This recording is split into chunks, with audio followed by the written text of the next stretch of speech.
Hello，大家好啊，我係 KB 啊。近日呢，網約車合法化呢個議題呢，就講到滿城風雨啦。咁今日呢，就想同大家傾下呢個網約車合法化呢，究竟會對各方面嘅持份者帶嚟啲乜嘢影響呢？咁喺開始之前，記得訂閱、讚好同埋撳埋個啷啷，咁就唔會錯過最新嘅影片啦。首先，我哋睇返政府最初期推出嘅呢個網約車合法框架先啦。咁就分3方面發牌嘅，包括就司機、車輛同埋平台3方面啦。咁司機嘅數目呢就不設上限，咁就有效期5年，唔可以轉讓同續期。咁要考牌就年滿21歲，有私家車牌1年啦，同埋冇嚴重嘅交通程序記錄啦。咁其次就係車輛即係你嗰部車都係不可轉讓啦，但係可以續期嘅。咁許可證有效期1年啦。車輛嘅數量呢就有限制。咁咧申請嘅資格就係車齡就唔可以超過7年，同埋有商用車嘅保險啦，同埋必須以個人名義登記。咁至於平台方面呢，就有入場門檻啦，包括就係營運經驗啦，同埋財力證明之類啦。咁有效期呢個牌照有效期就5年，不得轉讓嘅。咁同埋要係香港嘅註冊公司啦，每間公司只可以有1個平台嘅牌照啦，之類等等。咁當時出咗呢個框架呢，各方面嘅持份者都有唔同嘅聲音啦。個重點就當然就擺咗喺網約車嘅數量，就究竟要有幾多部啦？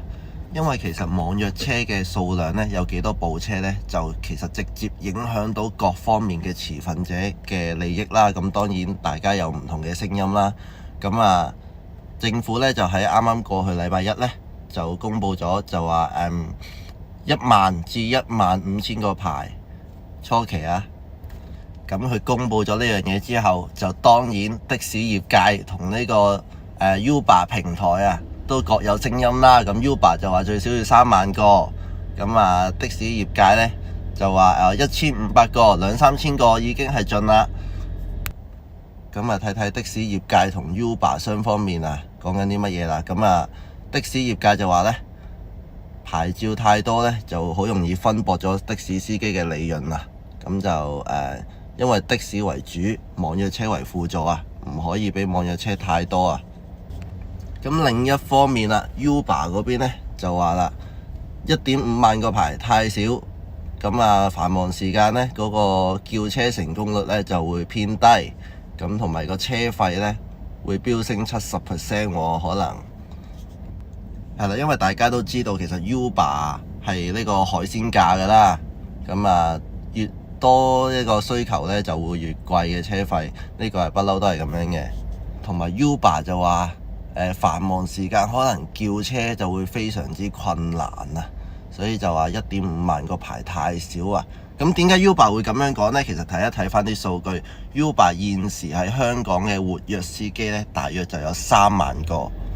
咁所以喺 Uber 嘅角度咁就當然最少要有3萬個牌啦。咁15000個牌呢個數量究竟夠唔夠呢？定還是太多呢？咁不如就講下我點樣睇啦。咁我自己作為一個的士嘅車主我點樣睇呢件事呢？咁我覺得15000個牌呢就冇問題嘅，幾多個牌都冇問題嘅。但係網約車合法化呢樣嘢呢，我係絕對支持嘅。咁點解咁樣講呢？咁Uber 本身呢個平台都已經係有3萬個白牌車嘅司機啦。咁而家佢係限咗15000個，咁即係話少咗一半，即係話少咗一半嘅呢個網約私家車同我哋競爭咁其實對的士其實係件好事嚟㗎。咁點解我話幾多個牌都唔緊要呢？咁遲啲可能會係出到3萬個牌多過的士嘅，咁會唔會對的士有害處呢？其實我覺得就唔會嘅，因為呢而家喺非法嘅情況底下，即係而家非法即係冇網管啦，冇網管嘅情況底下都係得3萬個活躍司機啫。咁就算你無限個網約車牌，其實最多都只會有3萬個活躍司機嘅啫，同而家冇分別嘅。咁但係合法化咗之後，佢哋嘅成本就會增加，要商用車保險啊，好多條件限制啊。頭先都講到啦，政府最初出嚟嗰個框架，咁就會導致一個現象啊，好多可能而家揸緊網約車嘅司機呢，就會覺得可能成本上升咗就唔揸啦，或者甚至乎我全職嘅不如轉揸的士啦。同埋啊，我將個重點擺咗喺呢個考牌制度上面啊，網約私家車嘅考牌制度上面啊，咁政府就初期推出咗，就話考咗的士牌就送呢個網約車牌嚇，咁考網約車牌就淨係可以揸網約車，你有的士牌就唔需要再考。咁如果俾着你係想考牌入行嘅司機，你會選擇考網約車定係考的士啊？到時候網約私家車嘅數量又少咗，司機又多咗偏向揸的士，咁到時的士嘅租金自然會上升噶啦。咁呢個係絕對關乎到我嘅利益啦。當然租金貴咗，我就可以收貴啲租啦。當然，咁的士業界都有好多唔同嘅聲音嘅。咁有啲就話網約車合法化咗之後，就攞正牌搶生意啦。到時的士冇生意做啦。咁其實啲行家喺度擔心啲乜嘢呢？因為而家市民普遍對的士業界嘅印象比較差啦，又話你啲車污糟啊，服務態度唔好啊，咁網約車就咩都好嘅，咩都又乾淨又有禮貌嘅，咁樣。咁其實呢個係市民大眾普遍對的士嘅偏見啫。的士其實10架有冇1兩架係真係態度唔好啊？只不過唔好嘅嘢俾人放大嚟講，好嘅嘢冇人講咁解嘅啫。咁同埋網約車係咪真係個個司機都一定咁好呢？咁準時咁有禮貌，架車都一定咁乾淨呢？我就覺得唔會啦。呢個純粹係一個偏見嚟嘅啫。咁一樣嘢唔合法嘅時候，咁咪一定多人支持㗎。當佢合法化咗，咁佢嘅問題就會慢慢浮現出嚟㗎啦。同埋啱啱頭先講到Uber 話15000個牌太少繁忙時間會好難叫車或者會好貴咁你叫唔到 Uber 或者好貴嘅，咁你咪會選擇接的士咯。咁呢個其實亦都係一個對的士嘅一個好處嚟嘅。最後我想攞一攞呢個的士嘅牌價嚟講因為其實網約車合法化呢樣嘢，其實政府都講咗好耐，亦都研究咗好耐啦。